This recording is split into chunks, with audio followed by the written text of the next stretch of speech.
Assalamualaikum warahmatullahi wabarakatuh.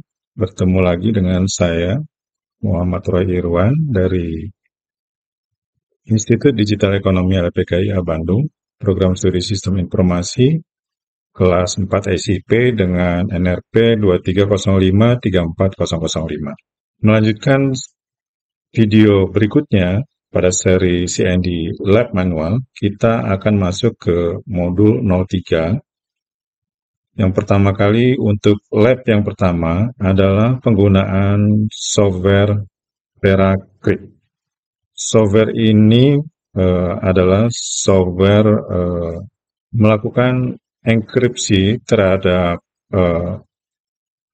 file di hard disk dan bisa digunakan sebagai virtual disk. Dan VeraCrypt melakukan enkripsi on the fly. Pertama kali kita coba download VeraCrypt. Kalau di buku CND manual, lab manual, ini websitenya sudah tidak ada, tapi kita balik lagi ke website yang pembuat dari VeraCrypt, yaitu Idrix, Prancis. Kemudian di websitenya adalah www.idrix.fr. Kemudian pilih menu Free Utilities, kemudian VeraCrypt.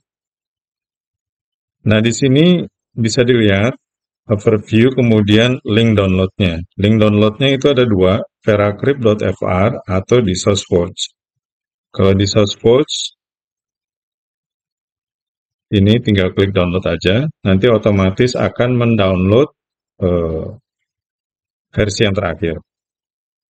Kemudian untuk yang di veracrypt.fr, sama, ini yang teratas, masuk ke menu download, kemudian yang teratas ini adalah versi stable, release stable yang terakhir. Untuk sekarang kita coba gunakan di Windows 11, kita download VeraCrypt setup yang versi 126.7. Kebetulan ini sudah saya download, kita coba install sekarang. Ini, klik yes, kemudian bahasa Inggris, agreement, install. Lokasi instalasinya saya kira mungkin default saja, kecuali desktopnya kita matikan. AC, memory protection, create system, restore point. Oke, install.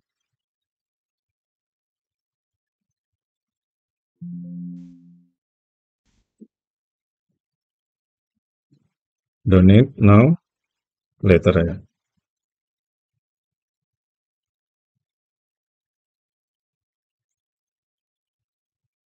Ini step by stepnya. Yang pertama, ini sesuai dengan yang di CND Lab.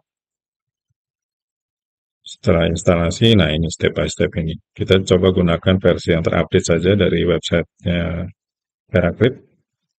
Pertama kita buat volume baru. Kita jalankan dulu softwarenya, VeraCrypt. Nah ini. Create volume. Kemudian, saya geser dulu.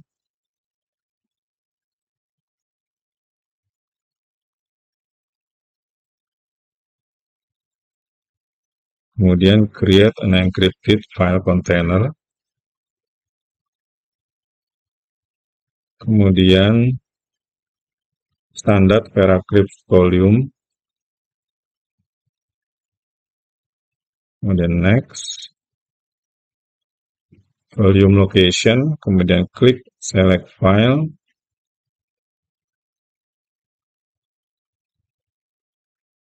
Saya buat misalkan di C temp myvolume.sc. Save. Balik ke layar ini, kemudian never save history-nya diconteng, masih default itu, kemudian next. Kemudian encryption algoritmnya default saja dulu, kemudian next. Kemudian berapa mega, misalkan kalau ini 200 mega, kita coba buat misalkan 10 mega saja dulu. Kemudian next, masukkan password, confirm password. Oke, next. Using brute force technique, we recommend choosing a password consisting of 20. Are you sure want to use a short password? Nah, ini dia menyarankan passwordnya 20 karakter atau lebih. Tapi ini karena kita hanya untuk mencoba-coba, nggak apa-apa, kita pakai ini saja. Are you sure you want to use a short password? Yes. Tapi kalau misalkan akan digunakan sesungguhnya, sebaiknya menggunakan password yang panjang.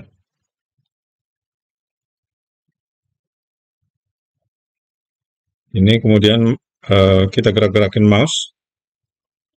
Ini dia dalam rangka membuat key. Oke. Kemudian setelah selesai kita full format. Kalau di instruksinya itu quick formatnya tidak diconteng, itu berarti full format. Kalau diconteng berarti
ya baik, yang selanjutnya adalah kita ke lab 2. Lab 2 ini targetnya adalah bagaimana cara kita membuat website kita lebih secure dengan implementasi secure socket layer.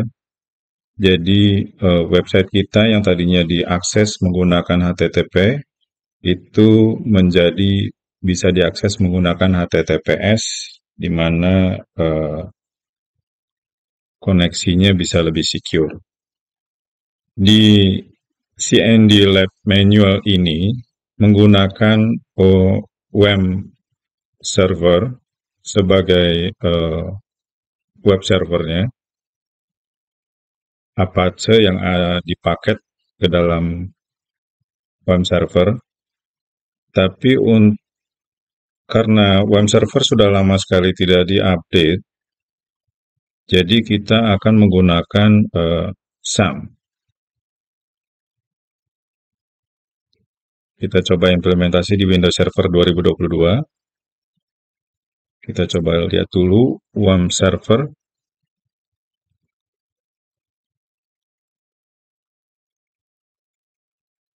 Ya, beberapa ini website WAMP server nggak bisa diakses, jadi kita coba pakai SAM. Untuk SAM bisa di search pakai search engine SAM, kemudian langsung aja ke download.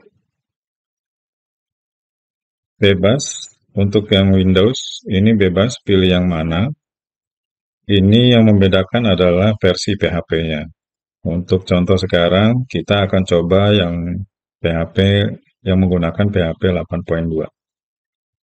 Tinggal klik ini, kemudian pilih folder di mana file downloadnya akan disimpan. Nah, kebetulan untuk kebutuhan ini saya sudah download dan sudah disimpan di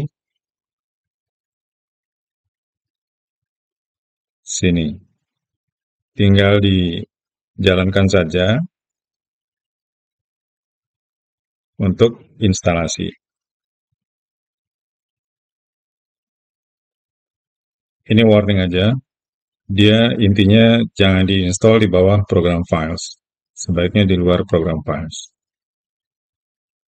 Kemudian next, default saja, semua diinstal. Kemudian foldernya juga ini. Kemudian next, dia akan ekstrak semua ke folder ini. Karena saya sudah install, jadi tidak perlu dilakukan lagi. Hasilnya adalah ini. Folder SAM. Ditambah dengan menu SAM Control Panel. Sekarang kita akses atau kita buka SAM Control Panel. Di sini ada beberapa modul. Apache ini yang akan digunakan sebagai web servernya. Kemudian MySQL ini untuk database. FileZilla ini untuk FTP server. Tomcat untuk application server. Nah, untuk praktek kita sekarang, itu kita hanya menggunakan yang Apache sebagai web server. Untuk mencobanya kita klik Start.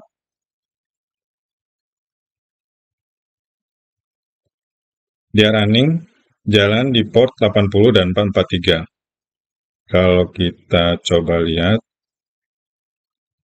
oh ya, sebelum instalasi atau sebelum menjalankan Apache, pastikan port 80 dan 443 belum digunakan oleh web server yang lain. Misalkan IIS atau ada instalasi Apache yang lain, itu kalau bisa dimatikan dulu.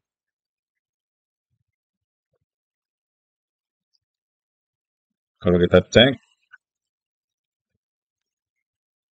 apakah ada yang listening di port itu?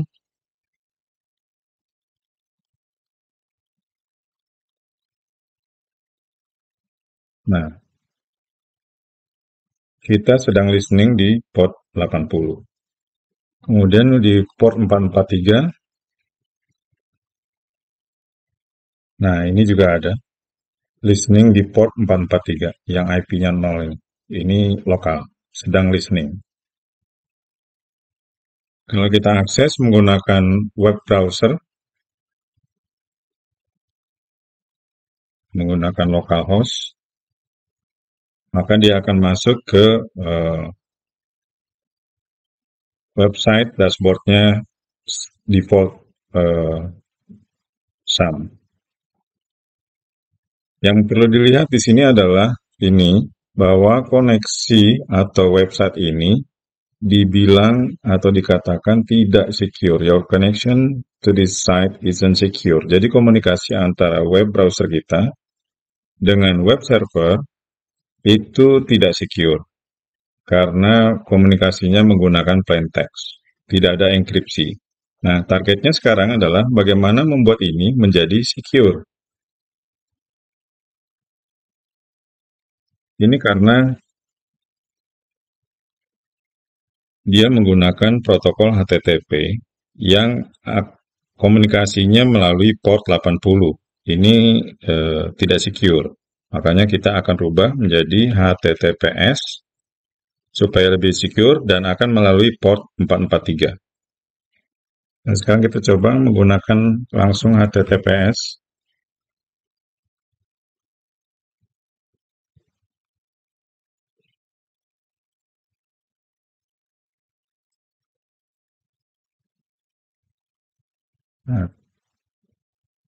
Nah ini, your connection isn't private, artinya HTTPS belum bisa digunakan. Kalau seandainya kita memaksa juga menggunakan ini continue to localhost unsafe, akan balik lagi ke protokol HTTP. HTTPS-nya dicoret. Dan ini not secure.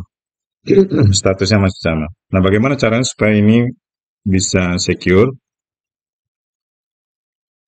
Ada satu website, yaitu yang pertama ini di gis.github.com/adriansuter, kemudian masuk ke cert-template.com. Nah, ini di sini ada dua file yang harus kita download. Yang pertama cert-template.com, kemudian yang kedua adalah maxcert.bat. Bagaimana cara installnya? Bisa download menggunakan zip ini dalam format zip nanti, atau satu persatu menggunakan tombol row di kanan ini, kemudian klik kanan save link as. Pertama kita download dulu cert-template.com, sertifikat template-nya, simpan di bawah folder SAM Apache, kemudian buat folder CRT. Simpan di sini, kemudian yang berikutnya adalah file bat-nya, sama, klik kanan, save link as, simpan di folder yang sama. Ada kemungkinan ini Windows-nya protes, karena ini bisa berbahaya, file bat-nya. Karena kita tahu ini aman, pilih keep. Oke, sekarang kita masuk ke CRT, Apache, CRT. Nah, ini yang barusan kita download. Edit dulu file template-nya. Yang harus diedit, ini bebas. Untuk country, tidak diedit juga nggak apa-apa. Ini misalkan Jawa Barat. Ini tidak harus diedit, apa adanya juga boleh. City-nya Bandung misalkan. Kemudian organization-nya, domainnya. Nah, ini yang paling penting adalah domainnya. Karena kita akan menggunakan localhost, jadi kita pakai domain localhost. Email nggak perlu diganti. Kemudian ini sama domain juga ini, localhost. Kemudian disimpan. Kemudian buka command prompt di sini dengan cara mengetikkan cmd di command bar-nya. Seperti ini. Kemudian jalankan maxcert.bat-nya untuk membuat sertifikat. Ini diperhatikan pada saat nanti kita generate, ada folder baru akan dibuat di sini. Kalau kita running, domainnya ada localhost.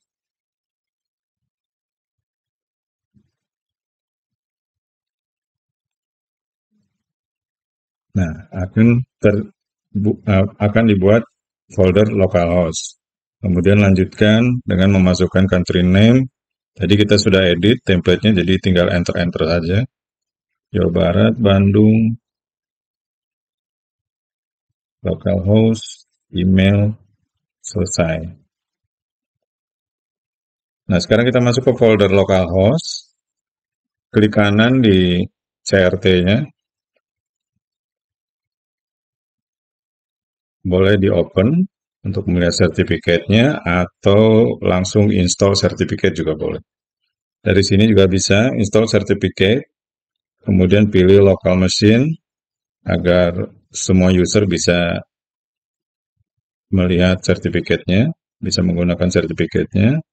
Kemudian pilih untuk Trusted Root Certification Authorities. Oke, next, finish. Ada message the import was successful. Jadi sertifikat ini diimport masuk ke dalam Windows Server 2022.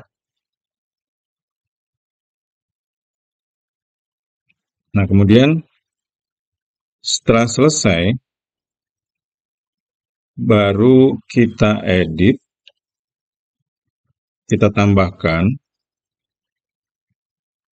konfigurasi Apache-nya di Apache conf extra, kemudian buka file httpd-sam.conf. Edit, di bagian bawah, paling bawah, kita tambahkan akses SSL-nya. Ini seperti ini.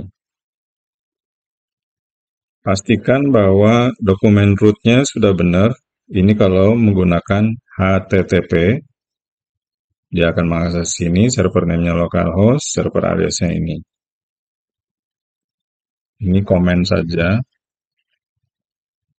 sebagai penanda. Kemudian untuk yang HTTPS-nya di sini, virtual host-nya di port 443. Dia akan mengakses folder ini sebagai root directory-nya, kemudian server name-nya localhost, server aliasnya nanti bisa macam-macam di sana.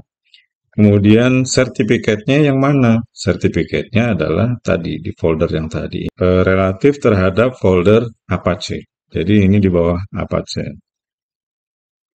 Karena foldernya tadi adalah localhost, kemudian nama sertifikatnya server.crt, kemudian key filenya adalah ini. Yang sudah di-generate juga. Kemudian save. Setelah di-save, lalu kembali ke SAM control panel. Ini wajib di restart Apache-nya. Pertama kita stop dulu, kemudian start. Oke, sekarang kita coba, karena dia sudah hijau nih, Apache-nya kita coba, ini masih not secure, kita refresh saja. Nah, sekarang udah secure, HTTPS-nya. Ada gambar kunci ini. Connection is secure. Semua data seperti password, nomor kartu kredit, dan lain sebagainya tidak bisa diintercept di tengah jalan. Sekarang apa yang terjadi kalau misalkan kita rubah menjadi HTTP? Kalau menggunakan HTTP, dia akan balik seperti semula. Your connection to this site isn't secure. Bagaimana supaya secure? Kita gunakan HTTPS. Ya, kiranya demikian untuk yang lab kedua ini. Baik, selanjutnya adalah lab ketiga dari CND Lab Manual modul yang ketiga. Kali ini kita akan coba praktekkan bagaimana cara mengamankan email menggunakan PGP. Untuk itu kita akan menggunakan software GPG for Win, GNU Privacy Guard for Windows. Langsung saja kita download filenya. Ini websitenya, lalu download. Untuk sementara kita donate $0 dulu ya. Baru kita download sebesar 33,9 versi 431. Dan karena ini sudah saya download, kita bisa langsung lanjutkan ke proses instalasi.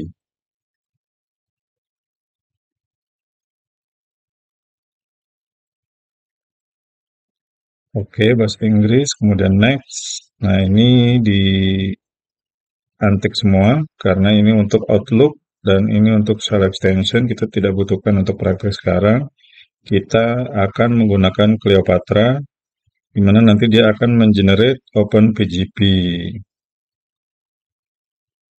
key pair yang akan kita pakai mengamankan email. Kemudian next, foldernya default juga boleh, install. Kemudian next, apabila run Cleopatra-nya diconteng, dia akan otomatis menjalankan Cleopatra.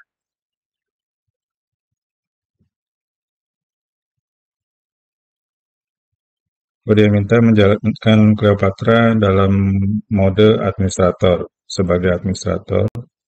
Setelah berhasil diinstalasi, kita lanjut untuk membuat sertifikat atau key pair dengan format OpenPGP, di mana nantinya akan kita share ke teman kita, user 1 dan user 2 saling berbagi public key-nya.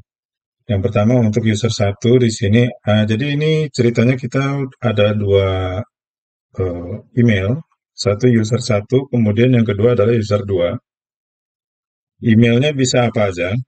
Jadi fungsinya dari program ini, fungsinya dari Cleopatra ini mengencrypt pesan yang akan kita kirim dan mendekrip pesan yang kita terima. Baik, kita buat dulu key pair untuk user yang pertama. Anggap aja namanya adalah user 1, kemudian emailnya adalah user 1.1810@gmail.com. Maaf, ini fontnya berubah menjadi kecil nih. Passwordnya,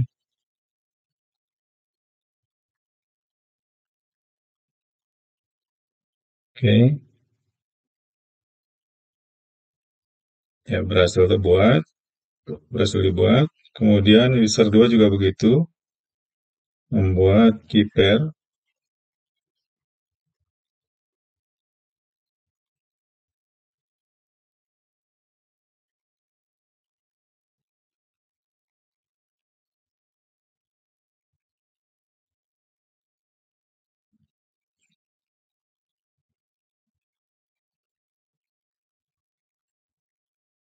Dilindungi dengan password juga. Oke, berhasil.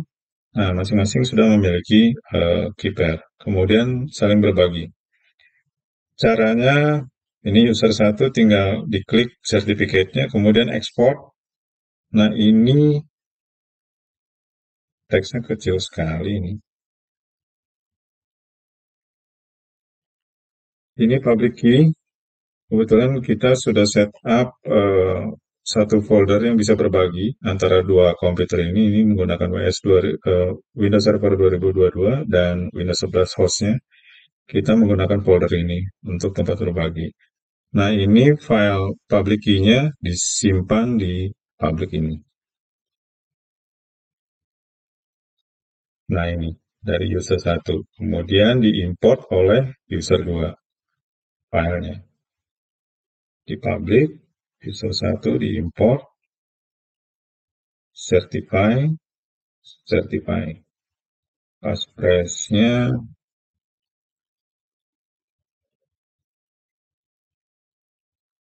oke. Ini user 1, sertifikatnya udah masuk. Sebaliknya, user 2 berbagi public key-nya ke user 1. Dengan cara yang sama, kita taruh di public ini. Di kehidupan nyata mungkin ini berbaginya dengan cara macam-macam. Bisa datang langsung, bertukar file menggunakan USB, atau cara yang sekiranya aman untuk dilakukan pertukaran file public key. Save, kemudian di user 1 di import, pilih user 2 public key. Certify. Passwordnya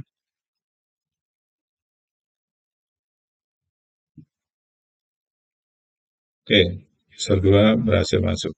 Nah, untuk mengirim pesan, caranya teks yang akan dikirim diketik dulu di aplikasi ini, Cleopatra, menggunakan tab Notepad ini.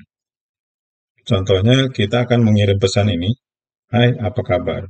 Kemudian ditentukan resipiennya siapa. Ini kalau baru pertama kali ngetik, ini kosong, diketik di sini. Kemudian resipiennya, ini sign as-nya siapa pengirim, kemudian encrypted untuk siapa, ini pengirim juga ada. Kemudian user yang akan kita kirim pesan. Nah, dalam hal ini user 2. Kemudian setelah diisi resipiennya, kemudian sign dan encrypt. Nah, ini jadilah pesan yang sudah terenkripsi. Ini di copy paste, dimasukkan ke dalam Gmail atau Outlook atau email klien apapun, dipaste di bagian pesan, kemudian dikirim ke email user 2.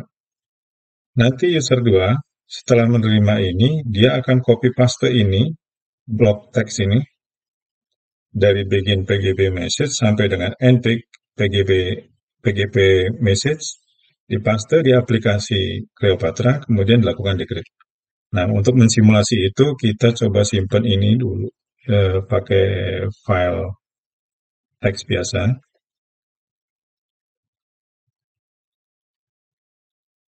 Seperti ini, kemudian dibaca oleh